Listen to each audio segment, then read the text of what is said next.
the best advisors, and this is based on research, academic research that's been done, are the worst coaches. Okay? Fair. And the reason is the best advisors actually have a misconception about why they're good.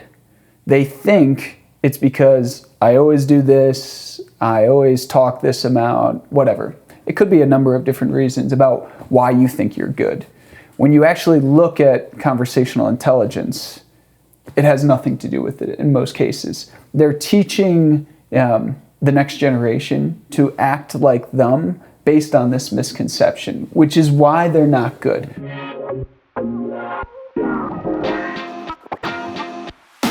This is the Afternoon Advisor, where we break down why certain advisors are growing so fast it looks like cheating.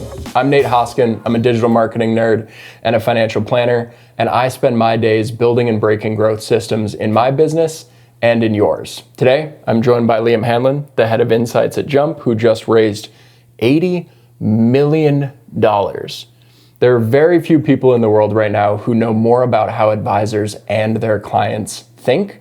So Liam, thank you for sharing a little bit of that wisdom with us today. Thanks for having me. Yeah, good afternoon. So first of all, what the heck are you guys going to do with $80 million?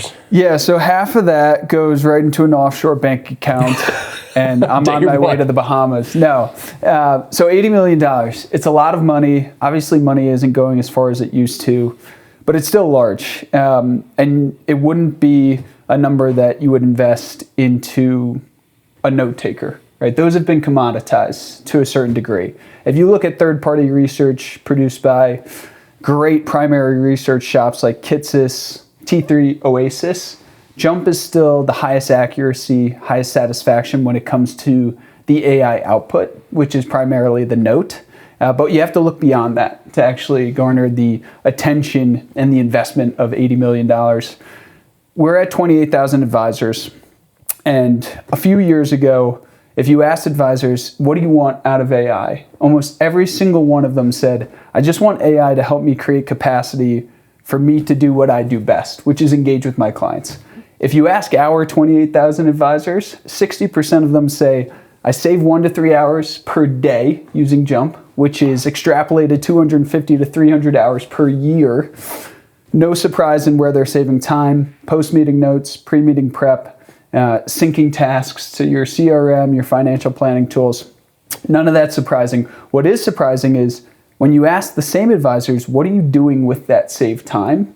None of them say, I'm taking back my personal life. I'm hitting the golf course. I'm hitting the sauna. I know that's what you're doing, but that's not what most are saying. 90% of our advisors say, I'm using that time to do one of 4 things or 4 of 4 things or anything in between, which is more client service, more client meetings, marketing and prospecting, or prospecting meetings. Marketing, prospecting is in marketing and promotion. Mm-hmm. There's only one common theme or common denominator between those 4 things. It's all centered around organic growth. So advisors are using Jump to save the time. We've produced this efficiency, and now they're using that reclaimed time or deploying it to grow organically. Having more meetings with clients, more opportunities to grow revenue for their firms.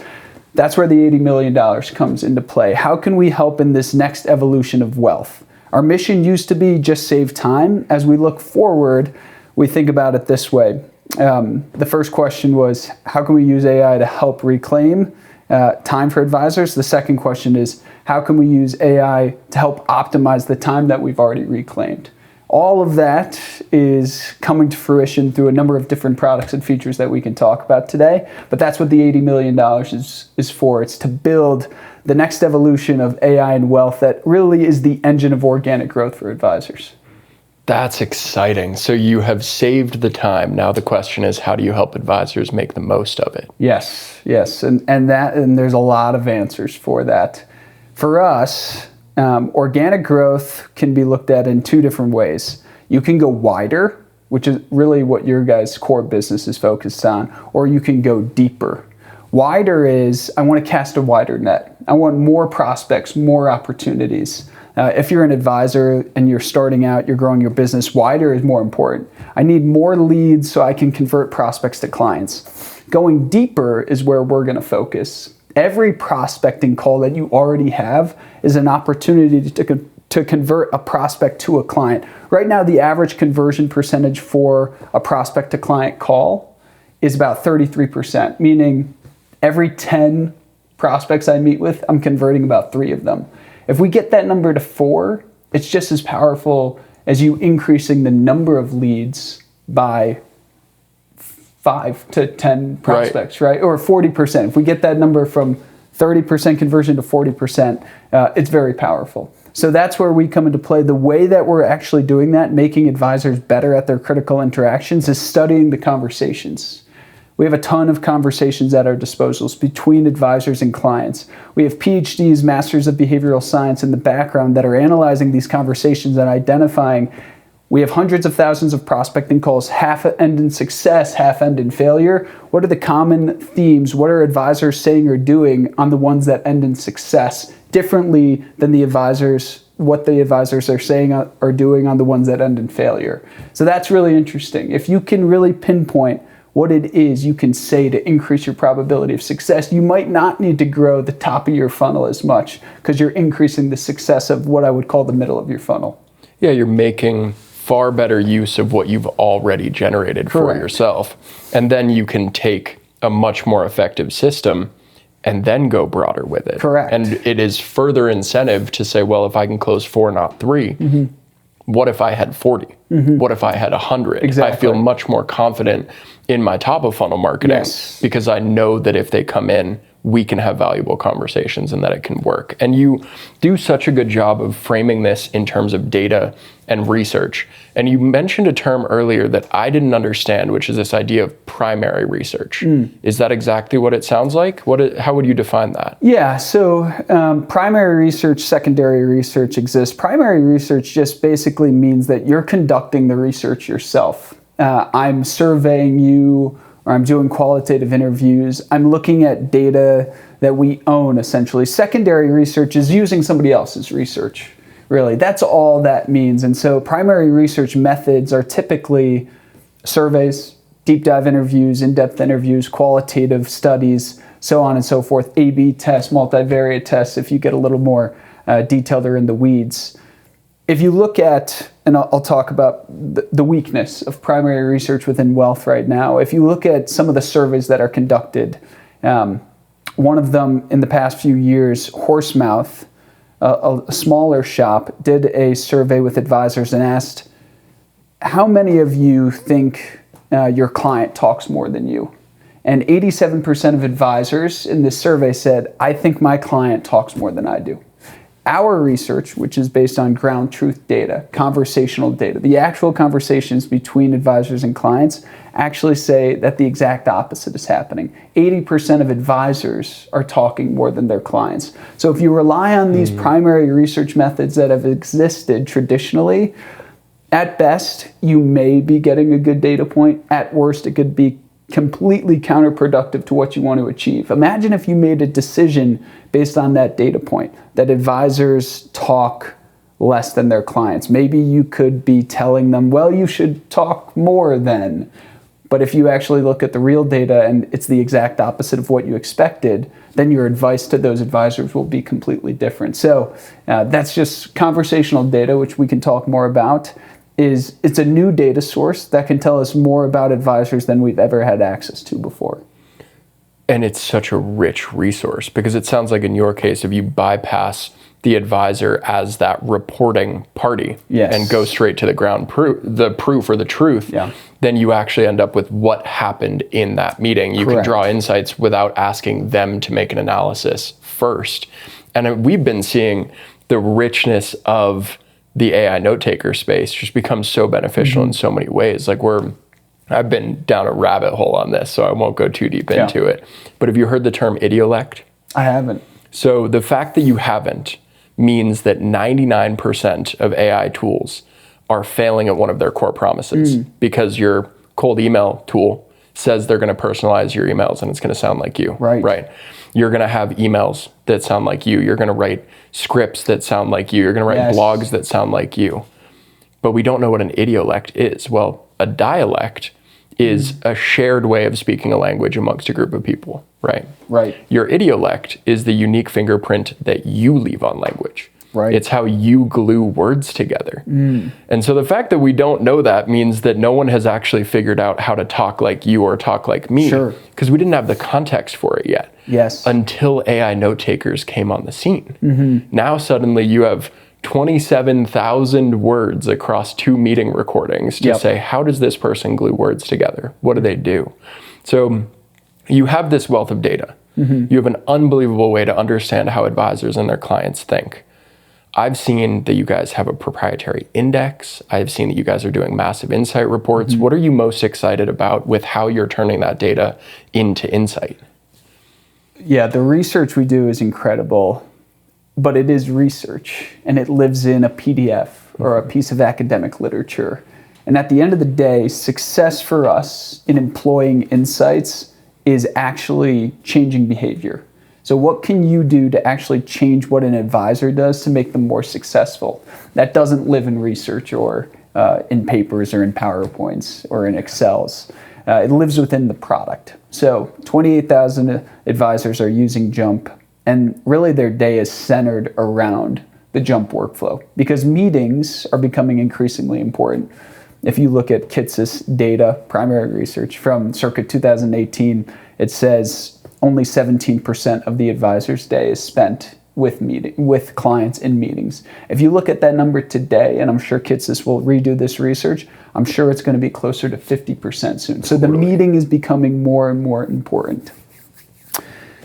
Now, if you're going to Jump because you're having more meetings, and you want an advisor who's having those meetings and going to Jump to change, then the insights, they have to be actionable, digestible, simple enough to understand for anybody, and they have to show up within the workflow. The last thing an advisor wants to do is add an additional step to their process. It's got to fit within your existing day-to-day. So when I think about what we're doing, and I know the question is what we're most excited about, what I'm most excited about is finding a way to put all of the incredible insights, research, everything within the advisor's workflow so it's super easy for them to put into action. When I think about what those insights are that I'm excited about, we have something called a playbook. Think of it like what's a critical moment in time that an advisor meets with a client. I would say asking a client for a referral is one of the most critical conversations you can have. We have hundreds of thousands of instances where advisors have asked clients for referrals. We know which ones end in success, which ones end in failure, and we've identified 4 things that an advisor can say when they ask for that referral to increase their likelihood of success. That's called a playbook. That will show up in the pre-meeting prep of an advisor conversation, and the workflow will look like this. It doesn't change for the advisor. They already get pre-meeting prep from us an hour before their meeting, but now in that pre-meeting prep, it'll say, hey, you're meeting with Nate. Nate has a high propensity to provide a referral because last time you met, client sentiment went from 6 to 8. So a large increase in client sentiment means he has a high propensity to engage with a referral. If you ask for a referral from Nate during this conversation, make sure you say these 3 things when you ask for the referral. And that's it's already a document you're reading. So now as an advisor, you've seen it, right? Digested it. You have the meeting. Maybe I do or I don't say those things. Afterwards, I get a scorecard. And it says, hey, you asked for a referral from Nate. Here are the 3 things you did well. Here are the 2 things you didn't do so well. Here's how you can improve on those 2 things. So you're getting immediate feedback after that point in time as well. That's a great insight. That's actually something that we're focused on. And we have, again, a consortium of PhDs, Masters of Behavioral Science from UPenn, from UCal, Berkeley, working on this stuff, people that are much smarter than myself. They're figuring out the things that you can say, and our product people are figuring out the ways in which to get advisors to adhere to actually saying those things, to making a change. So that's what we're excited about right now. Wow, I have so many ways I want to go with this. I will keep my most important question for later. But the other one that came to mind is that one great way an advisor can use that tool to grow is from the referral standpoint. Yep. But if they're walking into a prospect meeting where they don't necessarily have any pre-meeting prep, right? Yep. They don't have historical meetings. Yeah. How do you see those insights impacting their sales process on the front end? There are some things we're figuring out that can be broadly applied to any client in any situation. There are things that you want to say and do not want to say when you're meeting with a new prospect.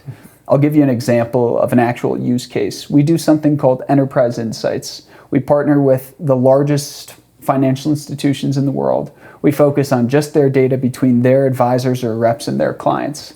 In this specific use case, top 20 RIA in the country asked me and my team, we have 8 outbound sales reps. All they do all day is get on the phone, they call prospects, and they try to get that prospect to go meet with an advisor. So certainly there's no history on these prospects. They came in through of 8 different lead channels. You have no idea who they are. You know their name and a brief description of how they came in or how they got into your CRM, essentially. We analyzed 1,000 of their calls over a 4-month period, and we found that 3 things that they can say increase their likelihood of success by double digits. The 3 things were as simple as this. If one of the outbound sales reps is introducing an advisor, if I'm introducing you, Nate, to a prospect, I want to say your first and last name, your credentials, and your specific experience. This is called establishing credibility and integrity. So if I say, oh yeah, I want to set you up with an advisor, he's in Denver, I think he's the right fit for you, that's a fail. If I say, I want to set you up with Nate, he's a CFP, he's a Kaya, I don't know. Whatever it is, yeah. The different designations. He's been doing this for 10 years, and he helps people just like you with their estate plan. I've succeeded. That's step 1. That increased alone by more than 10%. And by the way, you would think, oh, well, everybody must be doing it. Only their reps were only doing that 30% of the time, okay? Number 2 is if I say, because I'm trying to get this prospect to join a call with you, schedule a time.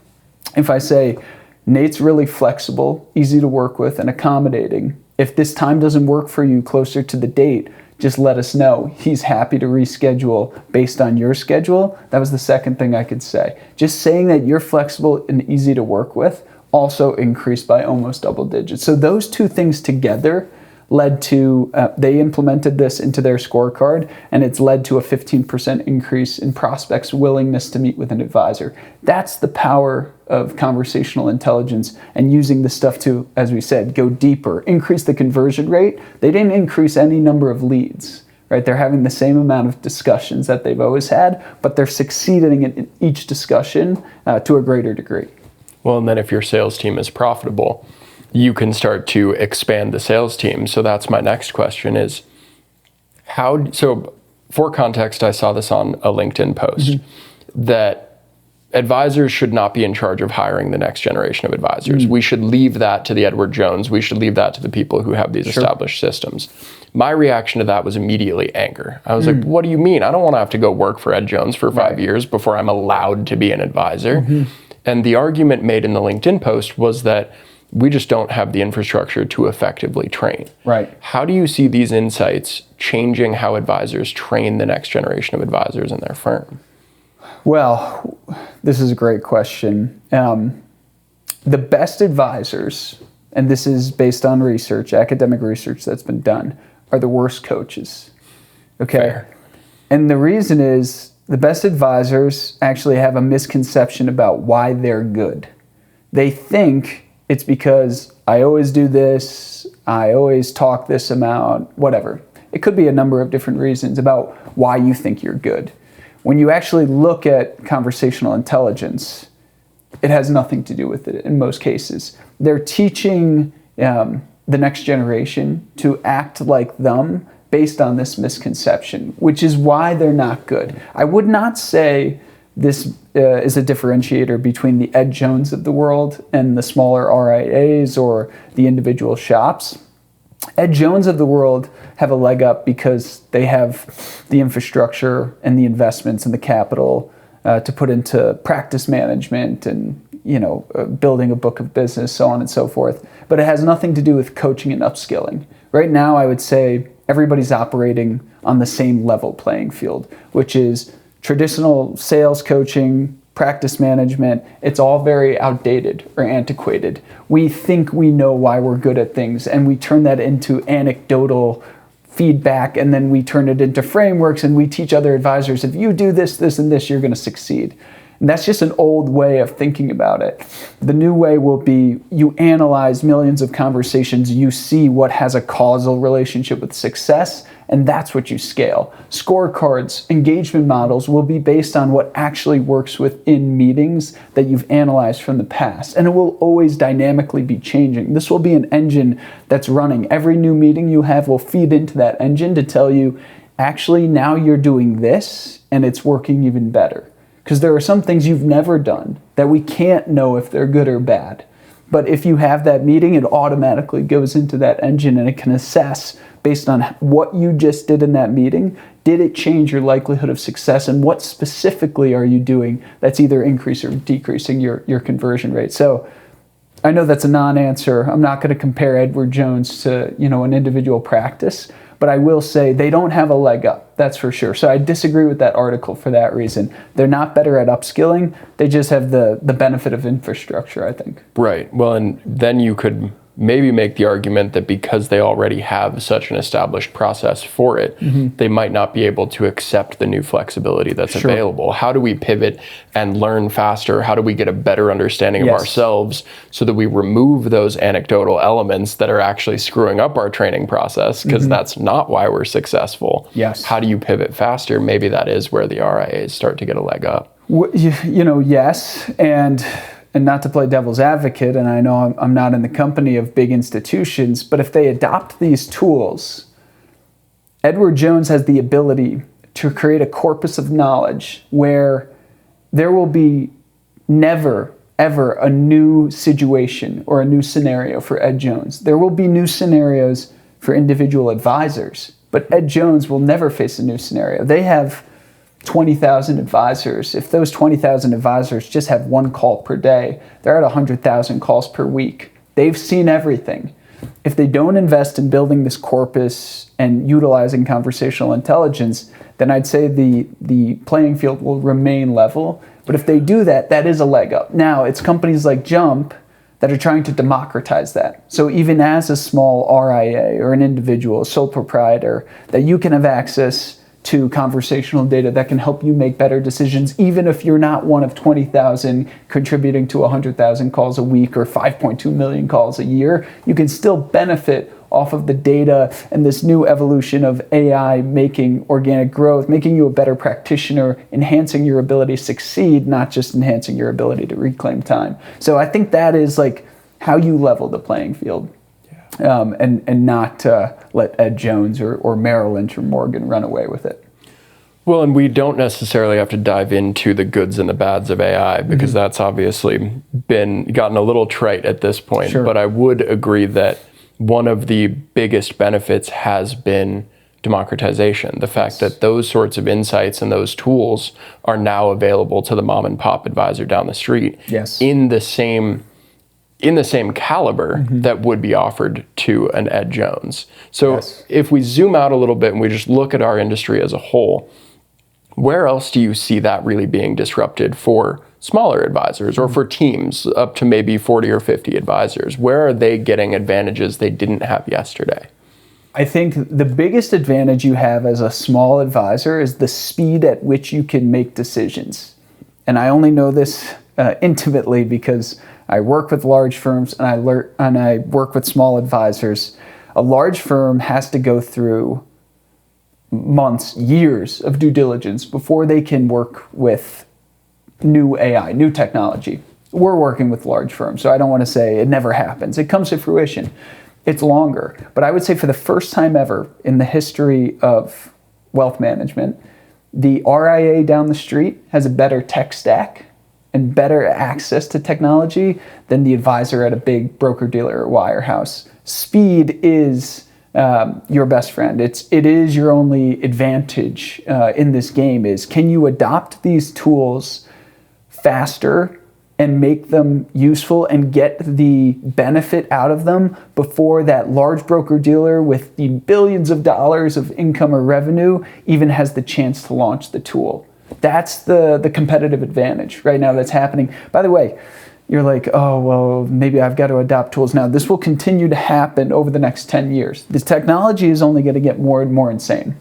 And I'm not saying go out there and invest in any technology as an RIA. You should be very particular about your tech stack. You should do a lot of due diligence about what you use, make sure that your data is protected.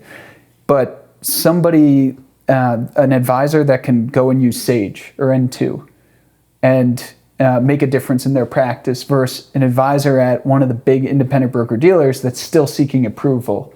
That's your advantage. Go and do that right now, and you'll start beating those guys when it comes to prospecting. You'll build your book faster with less resources. Well, we got to dive into it because we get this question all the time. And where both of us stand in the industry, we have the privilege of interfacing with hundreds of advisors personally and hundreds of thousands digitally, which means you tend to see all the tech that exists in the space. Yeah. So if I can challenge you, if you had to start an RIA today, what does your tech stack look like? Yeah, and I am probably the least qualified person to answer this question. I've never managed any money other than my own, and my cost basis on crypto is like 90 grand. So I'm like down 30%. I'm so not qualified. But I will say this: you want to focus on. This is ironic because as technology becomes better, it actually allows you to move away from it. You want to focus on the tech that's going to allow you to do what you need to do or what you want to do. And that can be different for different advisors. But primarily what we see is, number one, create the capacity for me to engage. So where are you going to get that value? Right now it's in firms like Jump, right? Invest in the firms that are going to take over the maintenance or the administrative tasks for you. If you get that time back, you're able to meet with clients more. You can grow your book faster just because of the efficiency that it's created. Number two, I would say look for the leaders in each vertical segment. Holistaplan, Wealth.com are the tax, wealth, estate planning leaders, I would say. eMoney, Right Capital, Money Guide Pro are the financial planning leaders. If you look at like the core, you need a CRM, you need a financial planning tool, you might need a tax and estate planning tool, you need an AI meeting assistant, you need a custodian, you need portfolio management. Those things are table stakes, I would say, at this point. And then I think like complementary pieces to this puzzle are the things that are going to help you in your unique situation. What you guys do is actually, I think, a piece of the puzzle that is most meaningful and still at the immature stages of growth right now. It's not even a fragmented market. I think you guys are killing it, but top of the funnel, increasing prospects, that's not the game we're in. None of the other people that I just mentioned are in that either. eMoney doesn't increase the number of opportunities you have. Neither does your CRM, neither does your custodian, your portfolio manager. So your core systems are all great, but how am I going to actually grow my practice and my business faster? And I think that's top of the funnel, going wider. You guys are a great solution there. So I'd say that would be my dream tech stack. A little bit of a Sage, Jump, and then, if I could pick my custodian and my financial planning tool. I don't want to offend any custodian. Of course, yeah. No need to call anyone out. But do you have a general opinion on whether, because a problem I've run into as an RIA owner is that you often have too much flexibility. Sure. If you say you want to switch tools, you switch tools that day, which means that it could sometimes be an impulse purchase where you're like, oh, this is exciting or this is shiny. So what is your opinion on going with what might be the name brand ones, the ones you listed off, versus being the one to experiment with the new tools that are coming on the block? Where would you find a balance between the two? Yeah, so this is an actually very interesting question, because if you look at the different verticals within wealth, some of them that I just mentioned, there are established players in big mature markets. So CRMs, for instance, Wealthbox, Redtail, Salesforce. And then there's a bunch of up-and-comers in that division as well. Personally, what I've seen is I would go with, if it's a mature market, go with the big players because they have the fund to stay around and to invest in innovation. So whatever you're excited about, with like the younger players, these bigger, more mature firms are going to be able to replicate whatever that technology is that you're excited about. You guys are in a very immature market, one that's just been created recently. So the whole thing is fragmented. And in that case, the decision is harder because the leaders are harder to really identify. And that's when you can be flexible and you can try more things. You should try as much as you can with those complementary and less mature and fragmented pieces of the puzzle. I wouldn't ever tell anybody to try eMoney for half of a year and then try Right Capital and then try MoneyGuide Pro and then try Asset Map. You kind of like, there's democratized tech. All of those 4 firms that I just mentioned are all fantastic. I think like they're going to innovate and create the products and the features that you want to see, and one of them will come out with one feature faster than the other one, but it's all in their roadmaps are all very similar, right? This technology is going in one direction. So I would say the flexibility is a gift for the pieces that can be most disruptive.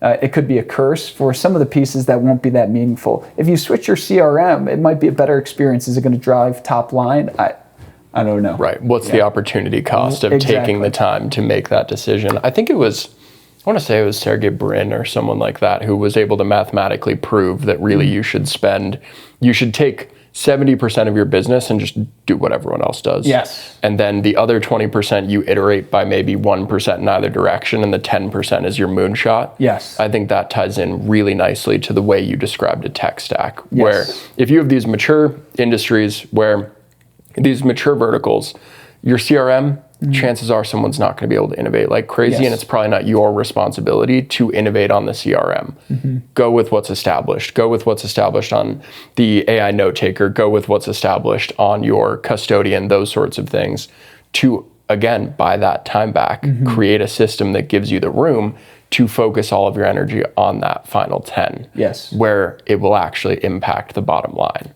Exactly. Yeah. You should have answered the question. I mean, we both get to answer it. That's the fun part about having a podcast. There you go. Yeah. I love that. I promised I'm not gonna ply you for stock tips or anything like that, because I know that you guys have the ability to kind of see what's coming down the pipe and what CNBC is going to be reporting on 3 weeks from now, especially with Jump Insights. Tell me a little bit more about first Jump Insights and understanding how you guys are extracting that information to turn it into something people can use. Yeah, so we work with large enterprises that want to turn their conversations into structured data. Every conversation is unstructured. Where we've now entered into with the latest evolution of AI, generative AI, is the ability to turn unstructured data into structured. And so we're just doing that at scale with conversations. Every conversation between an advisor and a client has about, 1,800 valuable data points. These calls last between 45 minutes to an hour.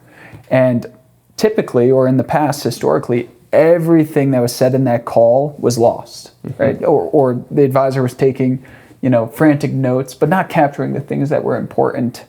And now we can capture them. And we can capture a consistent 1,000 data points across every single meeting for every single firm, depending on what they want. It's all their data, they own it. We don't do anything with it. We don't train any models. We only use it to help them and their advisors make better decisions. But I would say that's really the power. That's the engine of wealth management. The next evolution of AI and wealth management is turning this unstructured data between advisors and clients into something structured, tangible, and digestible. And what's interesting is how firms are employing this data today. What you can get out of a single conversation between an advisor and a client, for instance, is what's trending in real time. You'll see cash management was trending 2 weeks of the year last year, but it was upwards throughout the entire back half of the year. This trend within a large independent broker-dealer helped them make a decision to actually release a cash management product. Marketing teams are using trends, what clients are bringing up, what advisors are discussing to create new marketing material on the spot. So forget about relying on Google Trends or CNBC. Instead of relying on outlets that produce news after it's already happened, you can predict the news. You'll see that clients and advisors are talking about 529s. And then your marketing material for that day and that day alone could be about 529s. So I would say that is the way that's some of the interesting ways that people are pulling out insights from conversations, not just to improve advisors' performance, which we already talked about, right? Telling them or teaching them on what to say or do in conversations, but pulling out signals. Every conversation you have has probably 5 to 15 signals of big opportunities that you may or may not capture during the conversation yourself.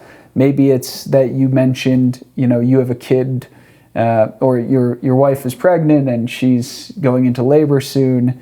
This is an opportunity for a 529. Maybe I didn't, capture it in the moment. Maybe you mentioned that your parent is going through some type of medical diagnosis. This is the right time to have a next-gen wealth conversation. Those signals are captured automatically. It's not on the advisor anymore to have to do the work of capturing the signal. The conversation itself, where 70% of all net new assets and net new referrals can be traced back to, that unstructured data is just turned into structured data, and in our case, your Jump dashboard. So I'd say that's the way that this is coming to fruition, how we're turning a new data source into something actionable. I love it. And so you have this structured data, it becomes predictive at some point. Do you see people using that on an annual basis? Of course, I look at this from the perspective of content and marketing. So if you can recognize the patterns from last year, would you expect them to repeat? Like as we get into tax time, would you look at the conversations you had from last year and use it to think about who you're marketing to? There are predictive, cyclical, and seasonal patterns, such as life events. Something that we track, we track 20 plus life events. And major medical diagnoses or procedures, the lowest 2 months that life event is mentioned by a client is in November and December. And then it spikes in January and February. Why? Because no one goes to the doctor during the holidays because the doctors aren't there. They're not there to give you your diagnoses. You push surgery off, whatever. Why is this important? Because if you state as a client that you have a major medical diagnosis or a procedure in any month, it means that you're coming in with an average client sentiment that's 1.5 points below the baseline. 6.44 on our proprietary scale is the client sentiment that clients walk into the meeting with. And if you mention, I'm having a major medical procedure, or I've just had a diagnosis, your average starting client sentiment is about a 5 point something. So big difference. Why that matters is because client sentiment is used to predict behavior. If you come in with low client sentiment, you're less likely to engage with an investment recommendation. You're less likely to create a financial plan if your advisor asks. You're just less likely to follow the advice of your advisor.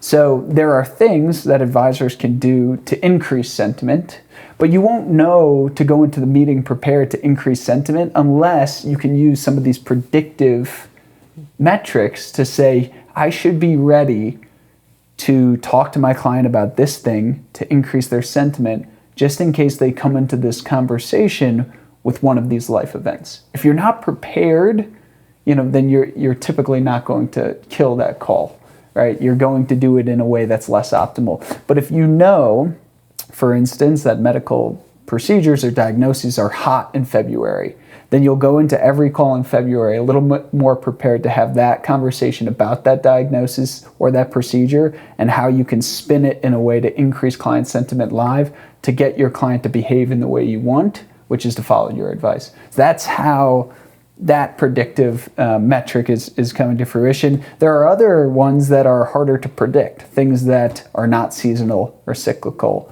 such as, the one big beautiful bill. When it began to really spread across advisor and client conversations, it inspired a lot of clients about, the clients that talked about it were 3 times more likely to want to deviate from their financial plan.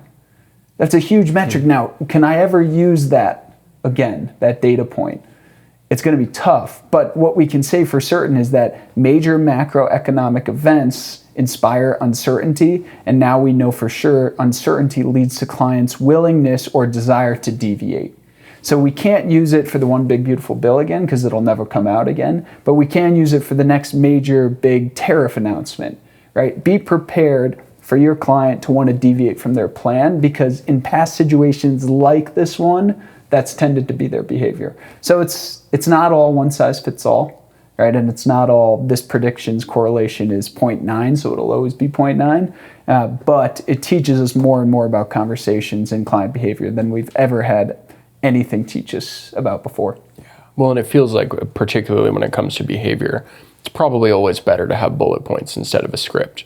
Definitely. It's never going to be the same. You're always going to have slight differences, but if you have bullet points that you can work off of and say, I have seen this before, that's so much of what the 20-year advisor works off of as well.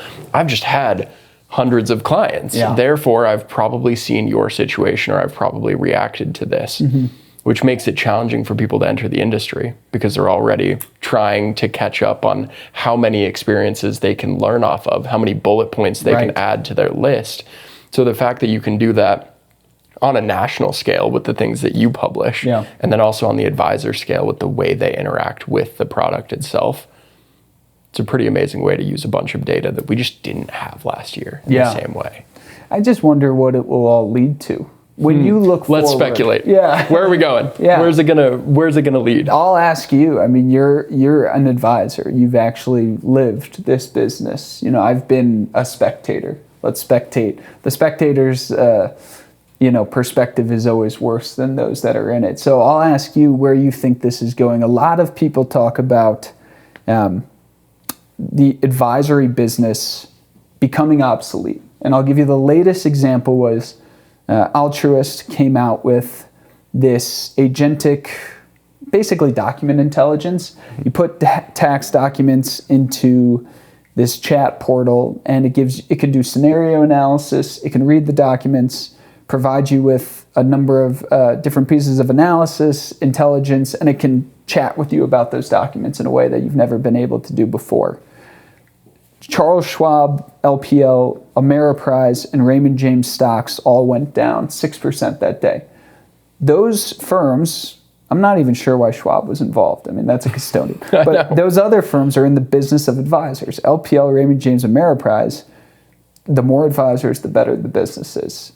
So the reason that they went down is because people said, if I can do this with Altruist, do I even need an advisor? Let me hear your take on that. Like, do you think that is a respectable take? Do you think people are misjudging the sector? These are typically analysts in big investment banks that know nothing about wealth management. Let me let you respond. I think you actually used a perfect example because you can't use Altruist unless you have an advisor. Right. And so there is still this stopgap where the advisor will always be the driver of that relationship. You can't log into Altruist and open an account. Your advisor has to send them that invite. And I feel like Jason Wenck in particular did that very, very consciously, right? This tool exists far better in the context of expertise. And so I have had so many conversations with clients recently that start with, I stayed up all last night chatting with ChatGPT trying to figure this out. And I was like, well, we're still having a meeting about it. And so advisors will face two things. One, they will no longer necessarily be the data aggregator, the collector of information, the synthesizer of information. They will be they'll be like the final dentist. Like 9 out of 10 dentists recommend this, you know. ChatGPT told me I should do this 9 times, but should I do this, right? You will become that final answer. So I don't necessarily see this as advisors becoming obsolete. It's more so that advisors are going to start to play a very different role. That's part one, right? So you're no longer the financial planner necessarily. You're the person who says, I've also looked at all the conclusions you've drawn and I agree. I'm corroborating this decision. The other piece is that the expectations go way up. You just don't get to forget birthdays. You don't get to forget that their kid just turned 2 months old, that kind of thing. So the amount of information that you need to be able to hold about clients at scale has gone up significantly. Sure. You can't kind of tune back in and be like, what did we talk about last year? Right. You need to know everything. And so I think that creates this really interesting space for advisors where they become kind of these, it's the wrong word, but they kind of become these oracles, right? The expectation is that they have all the information on you as an individual, not on your situation. ChatGPT has all of that, but ChatGPT doesn't have years of experience knowing how you should react to a situation. Right. The advisor has that context. It's in structured data. They are not diagnosing off of their vibe check on how you're feeling that day. They actually know how they should be making this recommendation to you. And they can do that as a complement to all of the research everyone's going to do with AI, instead of as an opposite or as a replacement for that. So that's where I think it's going to get really interesting, is how do advisors interact with clients who are better informed and better equipped than they've ever been? Yes. For the ones who play on ignorance to close that sale, to sell that insurance, to set up that financial plan, for the ones who expect their clients to know nothing, they're kind of screwed. This brings up so many thoughts. The first is, Altruist is private. So that money flowed out of LPL, Raymond James, Ameriprise, Schwab, and it didn't go towards Altruist. And I don't know if Altruist was public that it would have, because they don't have a solution for this challenge. They have the solution that opened people's eyes to the ability of the technology. But Altruist doesn't have a advisor replacement. They've just said, they've showed the power of the technology that then inspired everybody to think advisors can be replaced. Well, Altruist isn't replacing advisors, to your point. So I wonder, if they were a public company, number one, if the market's reaction would have been different, and if money would have flowed into their system. I think the answer is probably no, but I don't know. That takes a bit more due diligence to answer that question. Well, if we work off the same thesis, then money would have followed the data. So one of the implied assumptions there is that LPL doesn't have the data to be able to work on this, right? They don't have the tools, they don't have the data. So who has the context? Well, if we assume all markets are public, something like a Monarch Money or a Rocket Money, something like that. So something that is going to have a wealth of context about that person, they're going to be able to give really good recommendations, because they don't just have the tax return, they know how you spend money, and they know how you've done it for years. So it would have gone to these tools that have a huge amount of context on the individual, because I think that's what they were worried about, is like, well, if the advisor is just someone who can read a document, they will be obsolete last year. So then we know that advisors aren't just that. What do advisors have otherwise, right? Where do we go? I would argue they follow the data. Are you credentialed with a CFP or anything like that? Yeah, I'm a CFP. Okay. So what does it do to that curriculum then? If the job of the advisor has inherently changed, we just agreed that the future of this business is not being an expert in analysis. Most of the CFP curriculum, as I understand it, is about being a financial planner and doing analysis.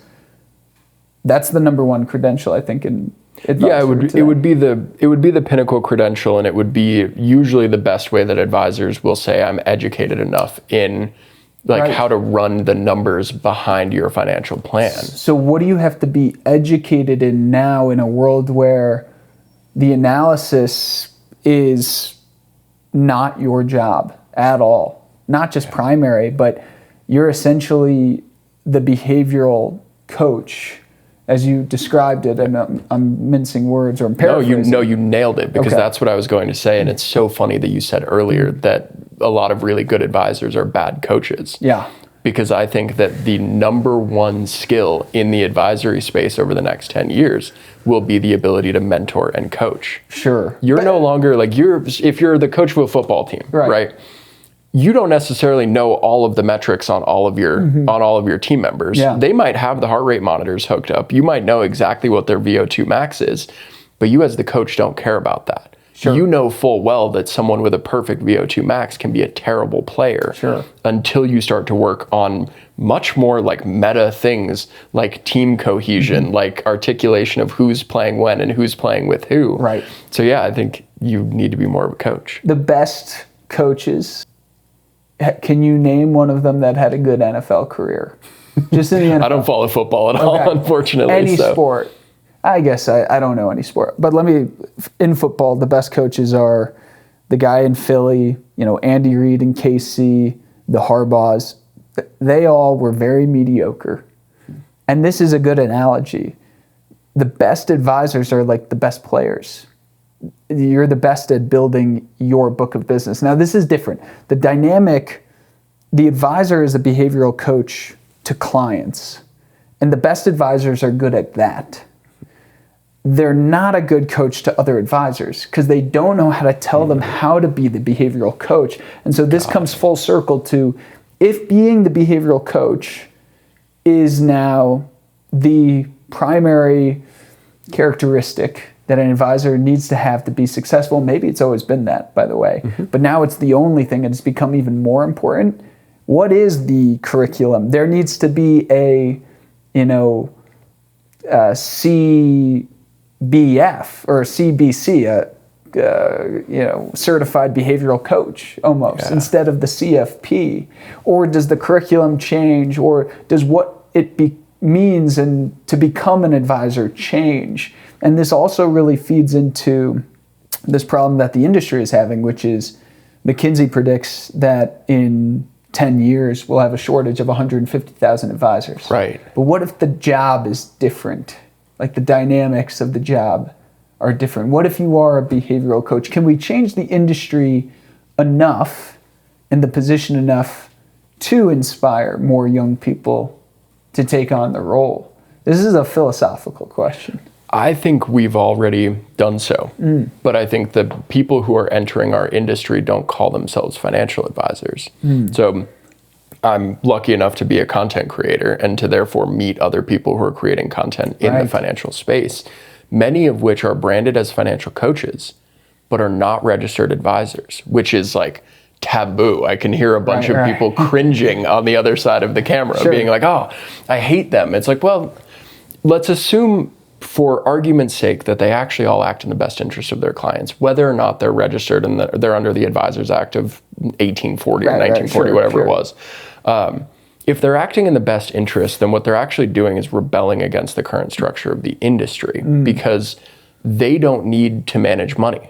Right. So they don't necessarily need, they don't need to place trades. You don't need a Series 7. You don't necessarily need to be an investment advisor representative because you don't need to manage someone's money. Sure. Because again, all of these tools are replacing that, right? Low-cost index funds are making it less and less valuable to have an active investment manager. Yeah. So you don't need that license. You don't need the Series 7. You're not going to sell annuities. You're not going to sell bank products. So you no longer need to be licensed to fulfill what we just said is the best element of the role over the next 10 years, which is as a coach and a mentor. So I would say that the financial advisory space is actually growing wonderfully in terms of new talent.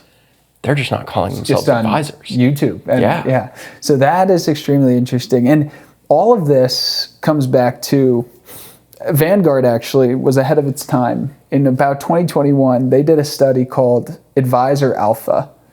And they studied, hundreds, thousands of advisors, and they figured out exactly what alpha they provided. Number one, if you have an advisor versus you don't have an advisor, what's the difference in the returns of your, not just portfolio, because the market's going to perform the same, but your financial returns with all the tax strategy, estate planning over X amount of years? It was a pretty small margin, but they found that the biggest piece of that smaller margin came from the advisor's ability to talk the client out of being irrational in a bad situation. That was the only alpha they had. The other pieces were like portfolio returns, negligible. It's the same. Tax returns, a little more, but not much. And there's more opportunity the higher wealth you go, right? This was mass affluent people. We're talking tax strategy of an ultra high net worth person. you need an advisor. Right. Different combo. Different and combo. they tend to have advisors, Of course. so it's harder to draw the comparison. Different combo. But if we're talking about the commoditization of wealth in the United States, most people do not need that. I certainly don't. I have a tax return, or I'm going to owe a tiny amount, and whether ChatGPT does that analysis for me or you do or my tax guy, it's not going to make a huge difference for me because I'm so low stakes. So I think that's the difference. The study showed, though, all of the alpha came from when the market was crashing, the advisor's ability to tell the client, do not touch that money. Don't sell, right? That was typically what the advice was. Don't be irrational, don't sell. And I think this just comes back perfectly to what you're saying, which is that's the piece that's being democratized. And you don't need a credential to be able to do that at scale. And the compensation is different today than it was 1 year ago, 5 years ago, 10 years ago. You guys have made a livelihood on giving this type of advice to everybody. Right. Millions and what are you guys up to in views? 1 billion? Nick, what are we at? Any ideas? Like 600 million? Yeah, 600 million views, something like that between the two of us. Imagine the best advisor in 2010. How many people do you think they reached? Right, in their career. 600 would be a lot. Yeah. And you guys are at 600 million views. So that game has changed. And I think what you've just opened my eyes to is it's probably changing across every profession. But financial advice specifically is an advice profession that can be distributed in a way that's much different than it has been in the past. Yeah, and we as advisors draw what we think are very clear lines between the advisors and the non-advisors. Yes. Our clients don't. Sure. Like, they don't feel that way at all. Mm-hmm. But I do think that having that person will never be unimportant. I just had a conversation with a client this week where he is a lawyer. He's making well over $350,000 a year. And he's a content creator, and his content creation business makes about $100K a year. And he's facing down the decision of, does he leave his corporate job to go all in on content? Wow. How is ChatGPT going to answer that question? It's going to tell you whatever you want it to tell you, it will tell you. Right. It could say yes. This is a good idea. What do you think? Yes, Liam, that's a great idea. You should do it. Yeah. And do you want me to put together a pro-cons list that will be equal on either side so I don't get sued? Let me spit out 12 pages of why that's a great idea. None of it which you asked for. And none of which is actually valuable. Right. And so he ran all the numbers. We didn't do anything analytical in that meeting whatsoever. Instead, we just talked about how it would feel on the other side, right? Let's say you're going to have the stressors, which are that you're no longer making anywhere near as much money as you did. So you can't save as much. That's going to be a fear. That's going to be a pain point. You're going to be able to commit more to content, so there's growth opportunity. And we just we mapped that out and drew this conclusion that none of it actually mattered. He just said at the end of the call, I want to do this. Do you think I'll be okay? And I said, yes. And that is something that I don't think AI will ever replace. But I will say that it did not matter that I had the CFP credential. It did not matter how we managed their money. The only thing that mattered was that we were in the room together, and he needed that final buy-in to do something he already wanted to do. I guess it's because money is not the thing. Money powers the thing. It is your ability to do what you want. You don't need a money expert to help you make the decisions about life.